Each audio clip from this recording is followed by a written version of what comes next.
എല്ലാ വിദ്യാർത്ഥികൾക്കും പുതിയൊരു വീഡിയോയിലേക്ക് സ്വാഗതം.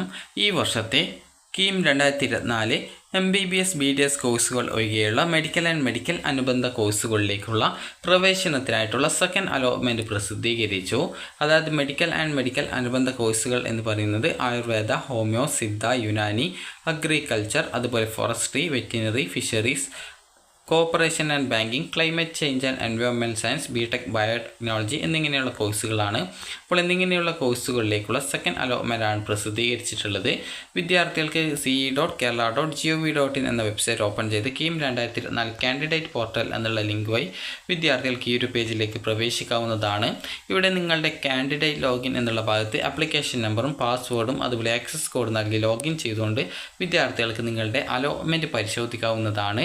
അതുപോലെ തന്നെ ഇവിടെ അലോട്ട്മെൻറ്റ് ലിസ്റ്റ് എന്ന് പറഞ്ഞുകൊണ്ട് കൊടുത്തിട്ടുണ്ട്. ഇതിൽ ക്ലിക്ക് ചെയ്തുകൊണ്ട് വിദ്യാർത്ഥികൾക്ക് ഇവിടെ second phase allotment Ayush or allied എന്ന് പറഞ്ഞുകൊണ്ട് കൊടുത്തത് കാണാം. ജസ്റ്റ് അതിൽ ക്ലിക്ക് ചെയ്ത് അത് ഡൗൺലോഡ് ചെയ്ത് എടുക്കുക. അപ്പോൾ ഈ ഒരു ലിസ്റ്റിൽ നിങ്ങളുടെ പേര് ഉണ്ടോ എന്നുള്ളത് നിങ്ങൾ പരിശോധിച്ച് നോക്കുക. അപ്പോൾ ഇതിൽ നിങ്ങളുടെ പേരല്ല, ജസ്റ്റ് ആപ്ലിക്കേഷൻ നമ്പർ ഉണ്ടോ എന്നുള്ളത് പരിശോധിക്കുക. നിങ്ങൾക്ക് ഏത് കോഴ്സാണ് അലോട്ട്മെൻറ്റായിട്ട് കിട്ടിയിട്ടുള്ളത് എന്നുള്ളത് ഇവിടെ രേഖപ്പെടുത്തിയിട്ടുണ്ടാവും. അതുപോലെ തന്നെ ആ ഒരു സീറ്റ് ടൈപ്പ് സ്റ്റേറ്റ് മെറിറ്റ് സീറ്റാണോ, അല്ലെങ്കിൽ നിങ്ങൾക്ക് സ്റ്റേറ്റ് മെറിറ്റിൽ സീറ്റിലെ തന്നെ മറ്റേതെങ്കിലും സീറ്റാണോ, അല്ലെങ്കിൽ റിസർവേഷൻ സീറ്റാണോ എന്നുള്ളത് കാണാൻ സാധിക്കും. റിസർവേഷൻ സീറ്റ് അല്ലാതെ സ്റ്റേറ്റ് മെറിറ്റ് സീറ്റാണെങ്കിൽ SM എന്നും, അതുപോലെ വിഭാഗത്തിൽ അർഹതയുള്ള വിദ്യാർത്ഥികളുടെ സീറ്റാണെങ്കിൽ Z എന്നും, അതായത് ഈ സെറ്റ് എന്നും, അതുപോലെ EWS വിഭാഗത്തിലുള്ളതാണെങ്കിൽ EW എന്നും കാണാൻ സാധിക്കും. അതുപോലെ മുസ്ലിം ആണെങ്കിൽ MU എന്നും കാണാൻ സാധിക്കുന്നതാണ്. അതുപോലെ തന്നെ സ്റ്റേറ്റ് മെറിറ്റിൽ തന്നെയുള്ള റിസർവേഷൻ സീറ്റുകൾ ഉണ്ടാവും. അതാണെങ്കിൽ SM MU, അതുപോലെ SM Z, അതുപോലെ SM EW എന്നിങ്ങനെ പറഞ്ഞുകൊണ്ട്, അതുപോലെ SM MU എന്ന് പറഞ്ഞുകൊണ്ട് കാണാൻ സാധിക്കും. അപ്പോൾ നിങ്ങൾക്ക് ഏത് റിസർവേഷനിലാണ് സീറ്റ് കിട്ടിയിട്ടുള്ളത് എന്നത് നിങ്ങൾക്ക് ജസ്റ്റ് അതിൻ്റെ സീറ്റ് ടൈപ്പ് നോക്കിക്കഴിഞ്ഞാൽ മനസ്സിലാക്കാൻ സാധിക്കുന്നതാണ്. അതുപോലെ തന്നെ ഏത് കോഴ്സിലേക്കാണ് നിങ്ങൾക്ക് അലോട്ട്മെൻറ്റ് കിട്ടിയിട്ടുള്ളത് എന്നുള്ളത് നിങ്ങൾക്ക് ഇത് നോക്കുന്ന സമയത്ത് മനസ്സിലാക്കാം. ഇതിൽ അതായത് നിങ്ങളുടെ ഈ ഒരു PDF വ്യൂവറിലുള്ള സെർച്ച് ഐക്കൺ ഉപയോഗിച്ചുകൊണ്ട് നിങ്ങൾക്ക് നിങ്ങളുടെ ആപ്ലിക്കേഷൻ നമ്പർ നൽകി സെർച്ച് ചെയ്ത് കഴിഞ്ഞാൽ ഇതിൽ നിങ്ങൾക്ക് അലോട്ട്മെൻറ്റ് കിട്ടിയിട്ടുണ്ടോ എന്ന് പരിശോധിക്കാവുന്നതാണ്.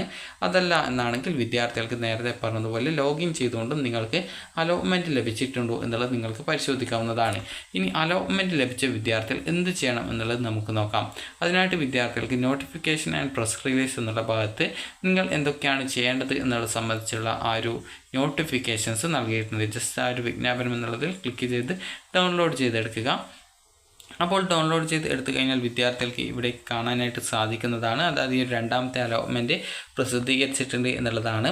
അപ്പോൾ നിങ്ങൾക്ക് ലോഗിൻ ചെയ്തുകൊണ്ട് അത് നിങ്ങളുടെ ആപ്ലിക്കേഷൻ നമ്പർ, പാസ്വേഡ് നൽകി അതുപോലെ തന്നെ ആക്സസ് കോഡ് നൽകി ലോഗിൻ ചെയ്തുകൊണ്ട് നിങ്ങൾക്ക് പിന്നീട് വരുന്ന ഹോം പേജിൽ നിന്നും നിങ്ങളുടെ അലോട്ട്മെൻറ്റ് മെമ്മോ ഡൗൺലോഡ് ചെയ്തെടുക്കാവുന്നതാണ്.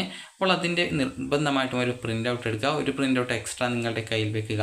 അലോട്ട്മെൻറ്റ് മെമ്മോയിൽ നിങ്ങളുടെ പേര്, റോൾ നമ്പർ, അതുപോലെ തന്നെ അലോട്ട്മെൻറ്റ് ലഭിച്ച കോളേജ്, അലോട്ട്മെൻറ്റ് ലഭിച്ച കാറ്റഗറി, ഫീസ് എന്നിങ്ങനെയുള്ള ഡീറ്റെയിൽസുകൾ രേഖപ്പെടുത്തിയിട്ടുണ്ടാകും. അതുപോലെ അലോട്ട്മെൻറ്റ് ലഭിച്ച വിദ്യാർത്ഥികൾ ഹോം പേജിൽ നിന്നും ഡാറ്റ ഷീറ്റ് എന്ന മെനു ഐറ്റത്തിൽ ക്ലിക്ക് ചെയ്ത് ഡാറ്റ ഷീറ്റ് പ്രിൻറ്റ് ചെയ്ത് എടുക്കേണ്ടതാണ്. പ്രവേശനം നേടുന്ന സമയത്ത് ഡാറ്റ ഷീറ്റ്, അലോട്ട്മെൻറ്റ് മെമ്മോ, അതുപോലെ പ്രോസ്പെക്ടസ് ക്ലോസ് 11.A.1 പ്രകാരം പറഞ്ഞിട്ടുള്ള ഡോക്യുമെൻറ്റ്സുകൾ എന്നിവ വിദ്യാർത്ഥികൾ കോളേജിൽ ഹാജരാക്കേണ്ടതാണ്. അതുപോലെ അലോട്ട്മെൻറ്റ് മെമ്മോയിൽ പറഞ്ഞ പ്രകാരമുള്ള മുഴുവൻ ഫീസും അലോട്ട്മെൻറ്റ് ലഭിച്ച കോളേജിൽ അടച്ച ശേഷം വിദ്യാർത്ഥികൾ ഈ ഒരു ഒക്ടോബർ 9 വൈകുന്നേരം 4 മണിക്ക് മുമ്പിലായിട്ട്, അതായത് 4 മണിക്ക് ഉള്ളിലായിട്ട് വിദ്യാർത്ഥികൾ പോയിട്ട് അഡ്മിഷൻ നേടേണ്ടതാണ്. വിദ്യാർത്ഥികൾ ആ ഒരു സമയത്തിനുള്ളിൽ പോയിട്ട് അഡ്മിഷൻ എടുത്തിട്ടില്ലെങ്കിൽ കിട്ടിയിട്ടുള്ള അലോട്ട്മെൻറ്റ് നഷ്ടപ്പെടുകയും ബന്ധപ്പെട്ട സ്ട്രീമിൽ നിന്നുള്ള ആ ഒരു മറ്റു ഓപ്ഷനുകൾ ഒഴിവാക്കപ്പെടുകയും ചെയ്യുന്നതായിരിക്കും. അതുപോലെ സ്വാശ്രയ കോളേജുകളിലെ 2024-25 അധ്യയന വർഷത്തെ ഫീസ് നിശ്ചയിക്കാത്തതിനാൽ 23-24 വർഷത്തെ ഫീസാണ് വിദ്യാർത്ഥികൾ താൽക്കാലികമായിട്ട് അടയ്ക്കേണ്ടത്. വിദ്യാർത്ഥികളുടെ ഫീസിൽ അധികമായിട്ട് എന്തെങ്കിലും തുക വരികയാണെങ്കിൽ വിദ്യാർത്ഥികൾ പിന്നീട് അടയ്ക്കേണ്ടതായിട്ട് വരുന്നതായിരിക്കും.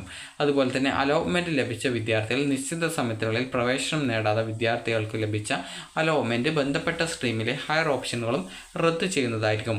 മൂന്നാമത്തെ അലോട്ട്മെൻറ്റ് സംബന്ധിച്ചുള്ള വിജ്ഞാപനം പിന്നീട് പ്രസിദ്ധീകരിക്കുന്നതാണ്. പ്രവേശനം സംബന്ധിച്ചുള്ള സർക്കാർ ഉത്തരവുകളും പ്രോസ്പെക്ടസുമായിട്ട് വിദ്യാർത്ഥികൾ www.ce.kerala.gov.in എന്ന വെബ്സൈറ്റ് വഴി നിങ്ങൾക്ക് അറിയാൻ സാധിക്കുന്നതായിരിക്കും. അതുപോലെ വിശദവിവരങ്ങൾ അറിയുന്നതിനും അതുപോലെ ഡെയിലി ഉള്ള അപ്ഡേറ്റുകൾക്കും വിദ്യാർത്ഥികൾ ഈ ഒരു ce.kerala.gov.in എന്ന വെബ്സൈറ്റ് ഡെയിലി സന്ദർശിക്കാനായിട്ട് ശ്രദ്ധിക്കുക. അപ്പോൾ വിദ്യാർത്ഥികൾക്ക് ഈ ഒരു വീഡിയോ ഉപകാരപ്രദമായിട്ടുണ്ടെങ്കിൽ ലൈക്ക് ചെയ്യുക, ഷെയർ ചെയ്യുക.